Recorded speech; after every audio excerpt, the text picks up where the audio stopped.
Thrive may have just released one of the best Gen 3 style paddles on the market. Thrive is now coining their new core design as Gen 3.5, but before we jump into what this design is, as well as my thoughts, it would mean a lot if you could hit that subscribe button down below, as it greatly helps the growth of my channel. And lastly, Thrive did provide me with multiple test units, but all thoughts in this review are my own. With that out of the way, let's jump into some specs. The Fury comes in one shape for now, which is a hybrid. The thickness of this paddle is 15.5 millimeters. This paddle is also offered in two colors, black and pink. I would classify this paddle as a power paddle. The Fury is a Gen 3 style paddle with added internal weighting infused to the core near the throat as seen here.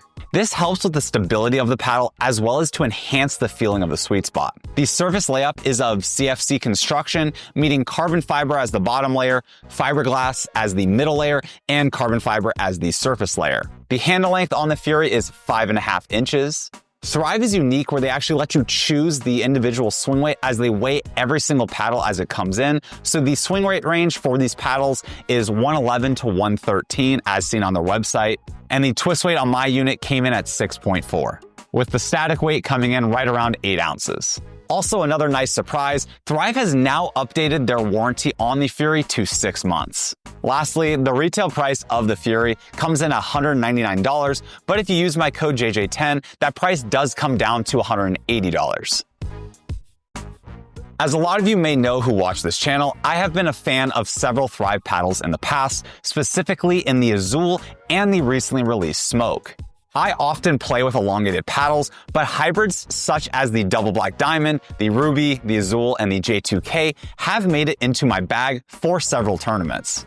I was fortunate enough to be able to mess around with a few prototypes of this paddle, and I've been in love with it as soon as I got my hands on it. Also, a fun note, I know Thrive messed around with around 80 prototypes, utilizing their pros on the APP Tour to help test. I was lucky to hit a couple of these, but it was really cool to kind of just see a little bit of the R&D of what goes into a paddle with the months of prep to eventually land on what became the Fury.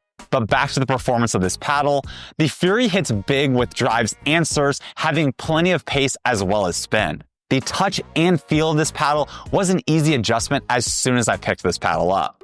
In fact, the Fury reminded me a lot of the Yola 3S, where it just has that hollow feel, but a little bit more feedback than the newly released Yola Pro 4s this year. To be honest, if Yola had made a hybrid, this would be it. On my radar test, this paddle came in just under the speed of the Yola Pro 4, but it was very close.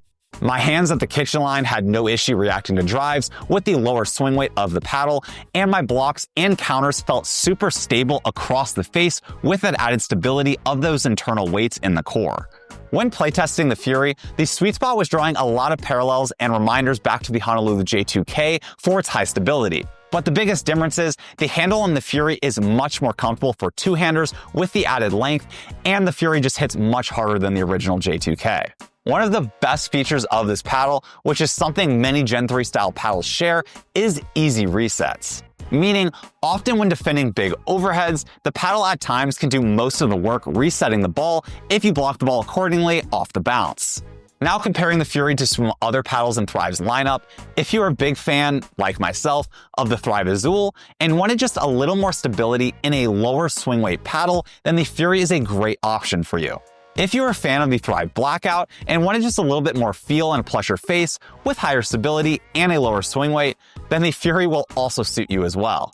Lastly, I wanted to compare the Fury to the Smoke, even though the Fury is not currently offered in an elongated shape. The biggest differences is that the Fury has much higher pop, slightly more power, and I would say it has a bigger sweet spot than that of the Smoke. Simply put, this is my favorite Thrive paddle. It takes some of the best parts of their previously released paddles, adds some additional tweaks, and the final product is a really fun power paddle. As I said before, if you are a big fan of the Yola 3S and wish Yola had made a true hybrid shape, then this is the paddle for you and for a significantly lower price. I would recommend this paddle to anyone seeking a hybrid power paddle that is not yet sold on new foam cores. I also would recommend this paddle to anyone who really likes getting into hands battles at the kitchen line with having plenty of power and pop to finish off those rallies. The people I would not recommend this this paddle to are anyone who struggles with controlling power paddles or anyone who's just not a fan of hybrid paddles. To summarize, Thrive absolutely nailed it with the new Fury, and I really hope you enjoyed my review. If you have any questions for me, feel free to drop those down below in the comments. Other than that, thank you guys for watching, and I'll see you next time.